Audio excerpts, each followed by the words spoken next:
자고 일어나니 스타가 되었다라는 이야기가 있습니다. 이러한 경우가 저는 이번에 노벨상을 수상한 사람들도 마찬가지다 이렇게 생각이 들었습니다. 해마다 노벨상 수상을 하는데 발표되기 전까지는 그분이 어떤 분인지 알지도 못했는데 노벨상을 받았다고 하면은 온 세계적으로 관심에 집중이 되다 보니까 한순간에 스타가 되는 것을 느낄 수가 있습니다. 특히 이번에 노벨 문학상을 받으신 분은 페터 한트게라라는 오스트리아 출신의 작가가 노벨 문학상을 수상하게 되었습니다. 그는 그 희곡 관객모독이라는 작품으로 작가의 명성을 얻은 사람입니다. 아마 오래전에 관객모독이라는 연극을 보신 분들도 계실 줄 압니다. 그런데 그분이 이렇게 한참 지난 다음에 이번에 노벨 문학상 수상을 하게 되었습니다. 그분이 쓴 작품들을 보게 되면 긴 이별을 위한 짧은 편지, 페널티킥 앞에선 골키퍼의 불안 등등의 작품들을 썼습니다. 제가 노벨 문학상 받은 것을 보고 저는 문학에는 문외한이지만 그래도 조금 교양의 수준을 높여야 되겠다 생각이 돼서 책 한 권을 선택해서 읽어보았습니다. 제목은 페널티킥 앞에선 골키퍼의 불안. 여러분 축구를 아십니까? 축구에서는 이렇게 반칙을 하게 되면 이제 페널티 골을 슛하게 됩니다. 그때 이 골키퍼가 굉장히 불안하다라는 것입니다. 슛을 쏠 때 이게 공으로 오는 것을 보고 몸을 움직이면은 벌써 시간적으로 늦어서 그 볼을 막을 수가 없습니다. 그래서 이 선수가 어느 방향으로 슛을 할 것이다 미리 예측을 하고 그 방향으로 넘어지는데, 근데 예측한 대로 맞지 않으면 넘어졌는데 골키퍼 중앙으로 슛이 올 때가 있습니다. 가만히만 있으면 골을 막을 수가 있었는데 움직여가지고 골을 먹는 겁니다. 그래서 그게 싫어서 가만히 있으면 골이 어디로 갑니까? 좌우 양쪽으로 가가지고 또 골을 먹게 됩니다. 그러니까 이러지도 못하고 저러지도 못하는 골키퍼의 불안한 마음을 표현해서 책의 제목이 페널티킥 앞에선 골키퍼의 불안입니다. 그래갖고 제가 책을 선택해가지고 얼마나 불안한 내용이 있을까 읽어봤는데 도통 이해가 안 갑니다. 이분이 왜 노벨상을 받았냐면은 그동안의 관례를 깨트리고 새로운 시도를 하였다. 그래가지고 문학상을 받아서 작품 역시 저 같은 범인은 전혀 이해가 안 가는 그런 작품입니다. 여러분 한번 읽어보십시오. 아마 이해가 가시면 엄청나게 교양이 높으신 분인 줄 믿습니다. 제가 그 책을 읽으면서 다른 건 아니고 제가 불안하다 이렇게 느꼈습니다. 책을 아무리 읽어도 이해도 안 가고 이해도 안 가는 책을 읽는 것이 과연 옳을까 불안감 속에서 읽고 말았는데, 어쨌든 노벨상을 받으니까 다시 한번 우리들이 주목하게 되고 그 사람을 바라보게 된다는 것입니다. 우리가 세상을 살다 보면 이렇게 사람들의 주목을 받을 때가 많이 있습니다. 특히 연예인들은 대중의 관심을 받게 됩니다. 그런데 그 연예인들 대중의 관심을 받을 때 오히려 실수하여서 하루아침에 추락으로 떨어지는 것을 보게 됩니다. 이때 우리들은 조심해야 된다는 것입니다. 하나님의 은혜 가운데 이제 우리 은혜광성교회가 새 출발을 하였습니다. 임시 예배처소로 이전을 하였고 또 우리 기도해 주신 장로님처럼 지난 주일에는 저희가 기공 예배를 하나님께 드렸습니다. 성전 건축을 시작한 것입니다.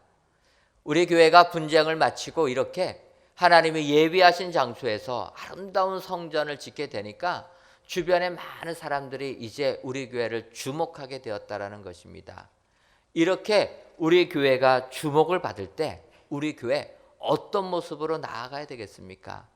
또 하나님께서 우리 교회에 속해 있는 여러분들의 삶을 축복해 주셔서 세상에서 잘 되면 사람들이 주목하게 됩니다. 이렇게 주목할 때 우리는 어떠한 삶을 살아야 되는가? 저는 오늘 마가복음 1장 35절에서부터 39절까지 있는 말씀 가지고 예수님의 모습을 배우기를 소원했습니다. 오늘 보면 마가복음 1장 36절과 37절을 보면 시몬과 및 그와 함께 있는 자들이 예수의 뒤를 따라가 만나서 이르되 모든 사람이 주를 찾나이다. 이렇게 이야기하고 있습니다. 모든 사람이 주를 찾나이다. 주님을 찾을 때 주님이 어떻게 하셨는가라는 것입니다. 여러분, 세상 사람들의 관심을 잃어버리는 일은 서글픈 일입니다.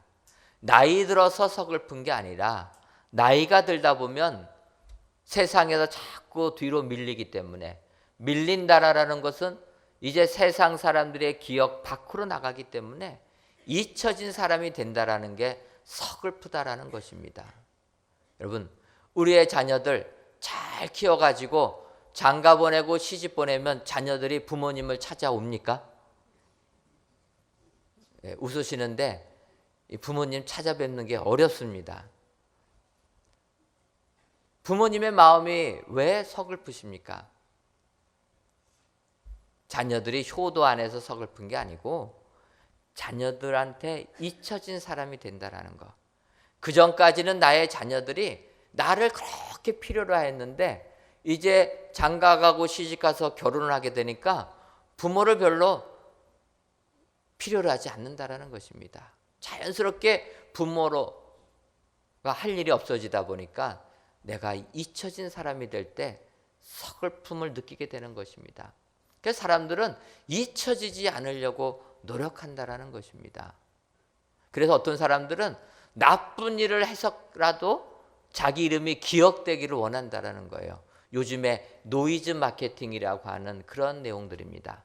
나쁜 거를 해가지고라도 자기가 잊혀지지 않기를 원한다라는 것입니다.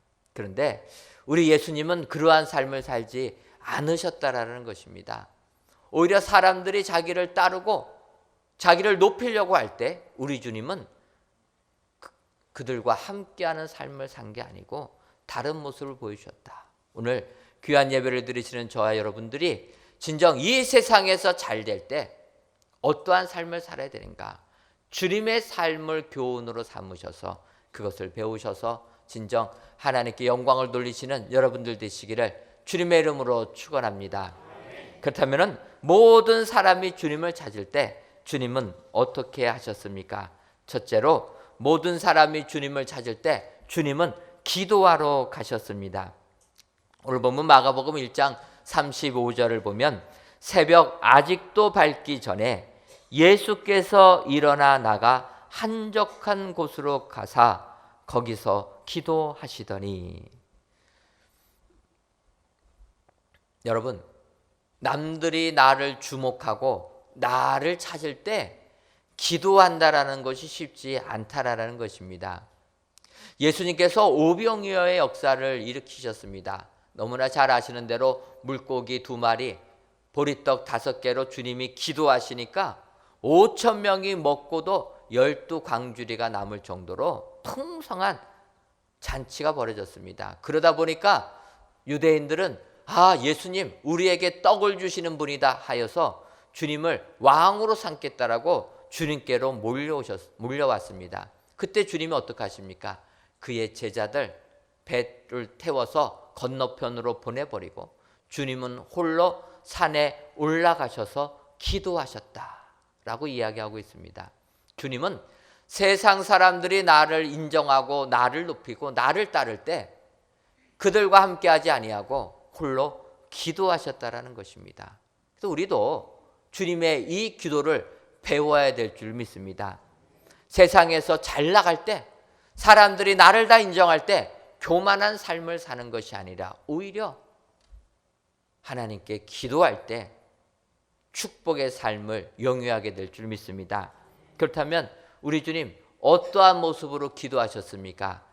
35절에 있는 말씀 가지고 기도를 이렇게 기도를 해야 된다. 이 시간 배우시기를 바랍니다. 35절을 보게 되면 이렇게 얘기합니다. 새벽 아직도 밝기 전에 예수께서 일어나. 주님께서 기도를 어떻게 하셨는가? 새벽에 일어나셨다라는 것입니다. 새벽에 일어나서 기도해야 된다. 그래서 우리나라 교회들은 새벽 기도회를 만들어 놨습니다. 그래서 새벽 기도를 하는데 새벽 기도하는 게 얼마나 어렵습니까? 그래서 많은 분들이 그래요. 한국에서 목회할 때 새벽 기도회만 없으면 목회할 만하다. 새벽 기도가 있어서 어렵다. 새벽에 일어나는 게 참 어렵습니다. 사실 새벽 기도는 우리나라에만 있습니다. 그래서 미국에 가면 새벽 기도회가 없어요. 그런데 한국에는 이 말씀을 따라서 한국 교회들이 새벽 기도회를 시작했습니다. 그래가지고 한국 선교사님들이 이제 또 다른 나라 가서 복음을 전하다 보면 그 교회들은 무엇을 합니까? 새벽 기도회를 하는 거예요. 저희가 캄보디아 가서 선교하는데 캄보디아 가니까 캄보디아 사람들이 새벽 기도합니다. 이분들이 미국인들 전도받았으면 새벽 기도 안 했어요. 불행히도 한국 선교사님들의 전도를 받아가지고 그분들 새벽 기도합니다. 근데 새벽에 기도한 것이 주님이 하셨다라는 것입니다. 그래서 우리가 주님을 따르는 사람들이라면 주님을 본받아서 새벽에 기도해야 될 줄 믿습니다. 새벽에 일어나는 건 어렵습니다. 그러나 기도하기 위하여서 우리가 마음을 작정하면 새벽에 일어나게 될 줄 믿습니다. 예를 들어서 여러분 우리의 자녀들 보십시오. 요즘 젊은 아이들 일어나는 시간이 몇 시입니까? 12시에 일어나요. 12시. 잠은 새벽에 잠자고 그래갖고 아침에 깨는 시간이 12시입니다. 그러니까 부모님들 점심 잡수실 때 우리의 자녀들은 아침을 같이 먹습니다. 그런데 이런 우리의 자녀들 젊은이들이 직장을 취직하면 어떻게 됩니까? 새벽같이 일어나는 거예요. 불가능한 것 같은데 직장을 가려고 하니까 아이들이 새벽에 일어납니다. 이게 어떻게 가능합니까? 직장을 못 가면 어떻게 됩니까? 직장에서 쫓겨나지 않습니까? 쫓겨나면은 돈을 못 벌어요. 돈을 못 벌으면 어떻게 됩니까? 장가도 못 가고 시집도 못 갑니다. 그러니까 긴장해서 일어난다라는 거예요. 여러분, 새벽이 힘들어도 하나님 만나기 위해서 우리가 긴장하고 일어난다라면 축복이 되는 줄 믿습니다. 주님께서는 새벽에 일어나서 두 번째로 나아가 한적한 곳으로 가사 새벽에 일어나는 것으로 끝나지 아니하고 가셨다라는 거예요. 여러분 이제 겨울이 되다 보면 점점 더 새벽 기도 숫자가 줄어듭니다. 왜 그렇습니까? 눈은 떴는데 몸이 말이 안 듣습니다. 밖에 온도는 추운데 추운 곳을 뚫고 교회까지 가려고 하니까 이게 몸이 말을 안 듣는 겁니다. 하지만 주님은 나가셨다라는 거예요. 그리고 한적한 곳에 가셨다. 여러분 하나님께 기도할 때는 조용한 곳, 한적한 곳을 찾아야 된다는 것입니다. 집에서도 기도할 수 있습니다. 하지만 집에서 기도하다 보면 마음이 분산됩니다. 주님을 만나려면 분산된 마음, 여러 가지의 마음 가지고 주님 만나기 어렵습니다. 주님 만나기로 작정하고 우리가 매달릴 때 주님을 만나게 되는 줄 믿습니다. 그래서 예수님도 하나님께 기도하기 위하여 한적한 곳으로 갔다. 바꿔 말하면 우리가 기도하기 위하여 교회로 오셔야 된다는 것입니다. 집에서도 기도할 수 있지만 교회에 와서 기도할 때 내 마음이 하나가 되고 더 하나님께 집중해서 기도할 수 있다라는 것입니다. 우리 4층 예배실 제1예배실은 그래서 24시간 오픈을 합니다.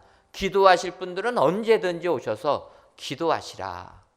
다른 곳들은 행사들이 있기 때문에 우리가 기도에 집중 못하지만 4층 예배실은 그렇게 할 겁니다. 또 새 성전도 마찬가지로 4층 예배실은 기도실로 24시간 오픈할 겁니다. 여러분 주님이 한적한 곳에 가셔서 기도하셨다 하면 우리도 기도해야 될 줄 믿습니다. 그리고 주님은 또 어떻게 했습니까? 거기서 기도하시더니 한적한 곳을 찾아서 교회에 오셨는데 교회 입구 딱 도착하니까 어떻습니까? 아는 분이 계세요. 아는 분이 계시면은 목례만 하고 기도하러 가셔야 되는데 우리들은 어떡합니까? 아는 분 만나면 반갑다고 어떻게 지내냐고 이야기하다 보면은 벌써 집에 갈 시간 다 돼 버립니다. 교회는 기도하러 나왔는데 사람들과 대화하다가 시간 보내면 안 된다라는 거예요. 교회에 왔으면 기도해야 된다라는 겁니다. 여러분, 예배당에 오셨으면 예배당에 오셔서 사람들 만나는 것은 목례만 하시고 기도하시기 바랍니다. 예배당에 오셔가지고 안부 묻다 보면은 그게 내가 왜 예배당에 왔나 그 생각이 들게 되는 겁니다.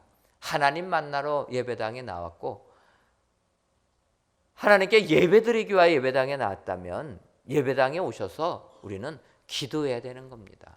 주님이 그렇게 하셨기 때문에.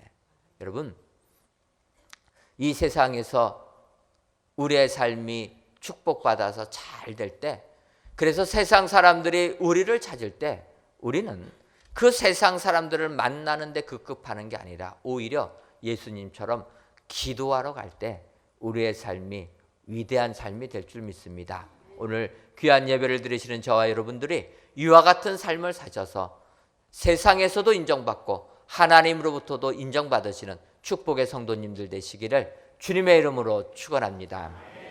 두 번째로, 모든 사람이 주님을 찾을 때 주님은 전도하러 가셨습니다.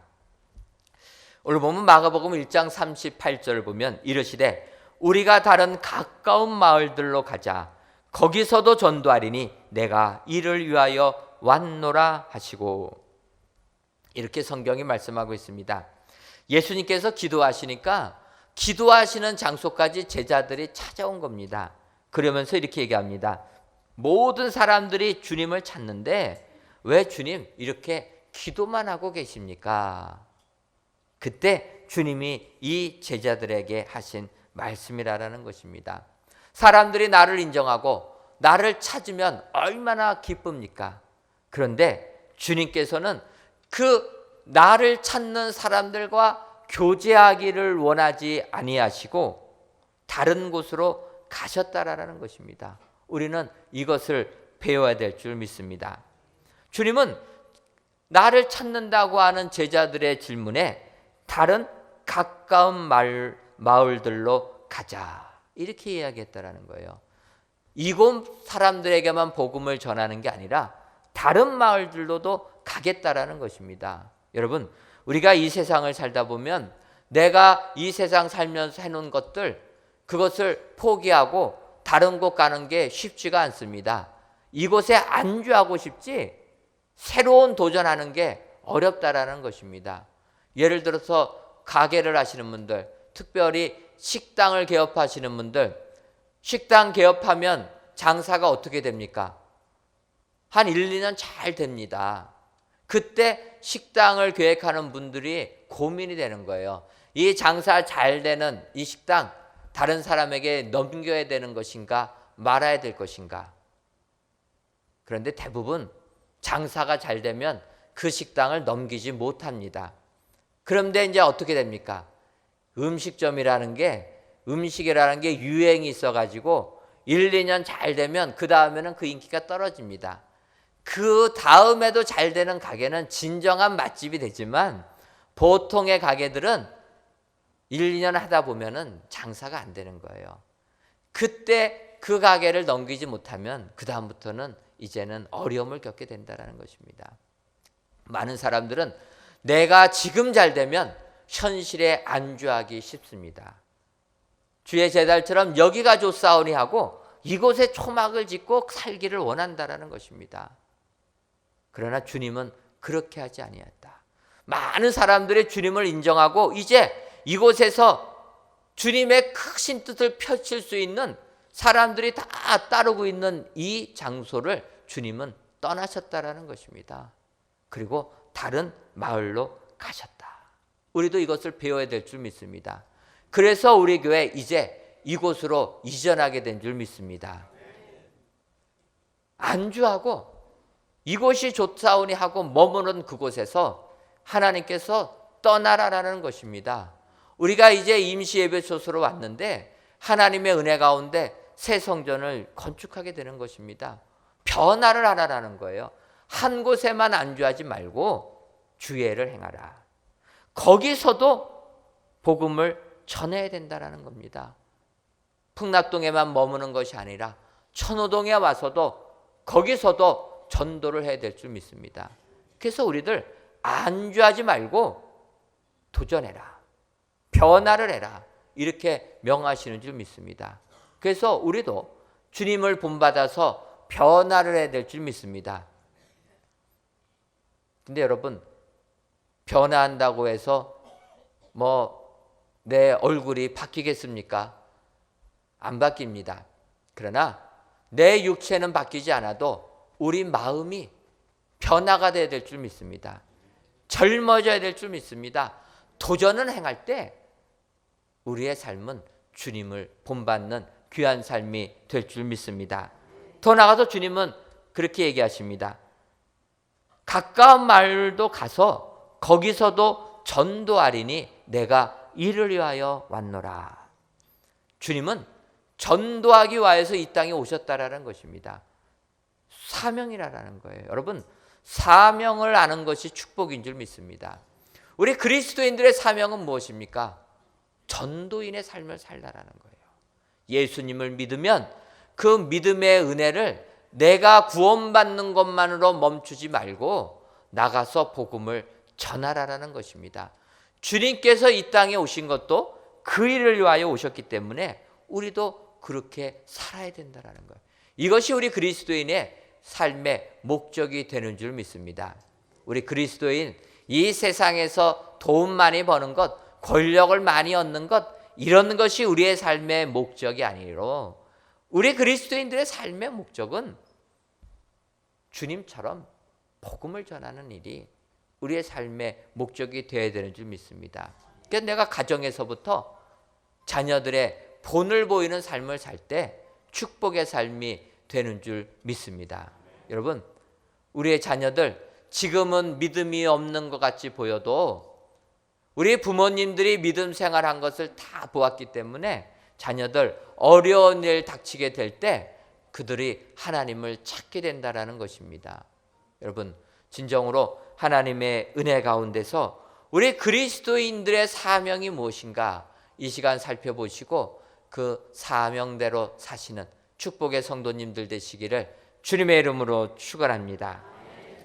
마지막 세 번째로, 모든 사람이 주님을 찾을 때 주님은 축사하러 가셨습니다. 여기서 축사라는 단어는 마귀를 내쫓는다, 귀신을 내쫓는다라는 의미의 축사입니다.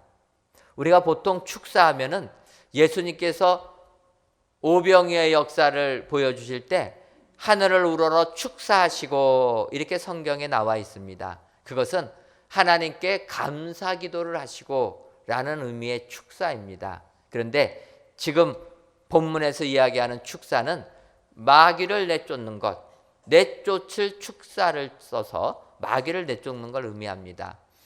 오늘 본문을 보게 되면 마가복음 1장 39절에 이에 온 갈릴리에 다니시며 그들의 여러 회당에서 전도하시고 또 귀신들을 내쫓으시더라. 축사라는 거예요. 이것은 개신교에서는 축사라는 단어를 쓰고 천주교에서는 구마라는 단어를 씁니다. 그런데 이 세상에서는 최근에는 퇴마라 이렇게 해가지고 많이 쓰는데, 퇴마라는 용어는 우리들이 쓰는 용어가 아니고 우리들은 신앙적인 입장에서는 축사라, 귀신을, 악한 영들을 내쫓는다, 이런 의미를 주고 있습니다. 주님이 이 세상에 오셔서 하신 사역이 마귀를 내쫓는 사역이었다라는 것입니다. 그래서 주님이 이 세상에 오셔서 귀신 들린 자들을 다 내쫓지 않으십니까? 병든 자들, 악한 귀신에 얽매인 자들을 주님이 다 내쫓으셨다라는 거예요. 그래서 여러분, 귀신은 내쫓는 존재라는 것입니다. 귀신을 받아들이는 존재가 아니고 내쫓아야 된다. 귀신은 대적해야 된다. 이렇게 이야기하고 있습니다. 그래서 바울 사도도 사도행전 13장을 보게 되면 그런 이적이 나타납니다. 구브로 섬에 바울이 복음을 전하러 가니까 거기에 바예수라 하는 마술사가 있게 됩니다. 그 이름이 바예수입니다. 여러분, 신약시대에 바라라는 단어를 쓰는 것은 뭐뭐의 아들이다 이런 얘기입니다. 그래서 베드로가 예수님께 주는 그리스도시요 살아계신 하나님의 아들이십니다. 신앙 고백을 하니까 예수님이 너무나 기쁘셔갖고 뭐라고 얘기합니까? 바요나 시몬아 이렇게 얘기하십니다. 그 바요나 시몬 베드로에게 바요나라고 얘기하는 것은 요나의 아들 되는 시몬아 그런 의미입니다. 바꿔 말하면 이 바예수라는 거짓 마술사는 이름이 바예수예요. 그러면 어떻게 됩니까? 예수의 아들이라는 거예요. 예수의 아들이 귀신 섬기고 있는 겁니다. 그 바예수를 바울이 보게 됩니다. 그래서 바울이 그를 내쫓았다는 거예요. 눈이 멀지어다 이야기하니까 눈이 멀고 말았다는 겁니다. 귀신을 내쫓는 사역을 감당하는 것입니다. 마귀의 자식이라 바울이 호통을 치면서 그를 경계하고 눈을 멀게 만들었다. 여러분, 주님을 따르던 바울도 이 세상에 와서 하는 사역은 귀신의 자식, 마귀의 자식 되는 바예수를 내쫓았다라는 것입니다. 우리도 마찬가지인 줄 믿습니다. 요즘 시대는 점점 더 마귀를 우리가 대항하는 게 어려워집니다. 왜냐하면 옛날처럼 사람에게 들어가서 역사들을 많이 안 하고 있습니다. 오히려 마귀는 그렇게 하게 되면 우리 그리스도인들에게 쫓겨날 걸 알아가지고 교묘하게 변장을 하는 것입니다. 옛날같이 우리 그리스도인들이 많지 않을 때처럼 귀신들이 사람에게 들어가는 것이 아니라 주변의 환경을 변화시키고 우리들이 알지 못하도록 느끼지 못하도록 영적으로 구별하지 분별하지 못하도록 변장을 하여서 이 세계를 주장하고 있다는 것입니다. 우리는 영분별의 은사가 있어야 될 줄 믿습니다. 마귀를 구별해야 할 줄을 알아야 된다는 것입니다. 그리고 그 악한 마귀를 축사해 버릴 수 있는 능력이 있어야 될 줄 믿습니다. 여러분, 그래서 내 삶 속에 마귀가 들어올 때 내쫓아야 된다는 거예요. 하와처럼 마귀하고 대화하다 보면 어떻게 됩니까? 마귀에게 넘어간다라는 거예요. 마귀는 토론해 갖고 이길 상대가 아닙니다. 우리의 능력으로는 마귀를 토론해서 이길 수가 없습니다. 마귀는 대적하라라는 거예요. 그래서 야고보서 4장 7절에 이렇게 얘기합니다. 그런즉 너희는 하나님께 복종할지어다. 마귀를 대적하라. 그리하면 너희를 피하리라. 마귀를 내쫓는 삶을 살 때 그 삶을 하나님께서 축복해 주시고 은혜를 내려주시는 줄 믿습니다. 여러분, 우리 주님이 이 땅에 오셔서 하신 것은 세상 사람들이 나를 찾을 때 오히려 마귀를 축출하러 나가셨다라는 것입니다. 세상 사람들이 나를 찾을 때 그들과 동조하다 보면은 마귀의 시험에 빠지게 된다는 것입니다. 오히려 그들과 함께하지 아니하고 결단하고 하나님을 위하여서 오히려 주의 사역을 위하여서 나가서 축사의 역사를 일으킬 때 우리 주님은 위대한 주님으로 온 인류를 구원하신 위대한 예수님이 되신 줄 믿습니다. 오늘도 이 예수님을 기억하시고 그 예수님을 본받으셔서 마귀를 내쫓으시는 축복의 성도님들 되시기를 주님의 이름으로 축원합니다. 오늘은 마가복음 1장 35절에서부터 39절까지 있는 말씀을 가지고 모든 사람이 주님을 찾을 때라는 제목으로 말씀의 은혜를 나눴습니다. 모든 사람들이 관심을 가지고 우리들을 찾을 때 우리들은 예수님처럼 먼저 기도하러 가야 되고 전도하러 가야 되며 축사하러 가야 됩니다. 오늘부터 11월 한 달 동안 총동원 출석 전도의 달로 지킵니다. 여호와의 선하심을 선포하라 라는 주제를 가지고 한 달 동안 하나님 앞에 예배드리고 또 나가서 복음 전하기를 소원합니다. 여러분, 이 한 달만이라도 예배 생활 충실히 하시는 여러분 되시기를 바랍니다. 더 나아가 이 한 달만큼이라도 입으로 몸으로 주님을 증거하시는 여러분 되시기를 바랍니다.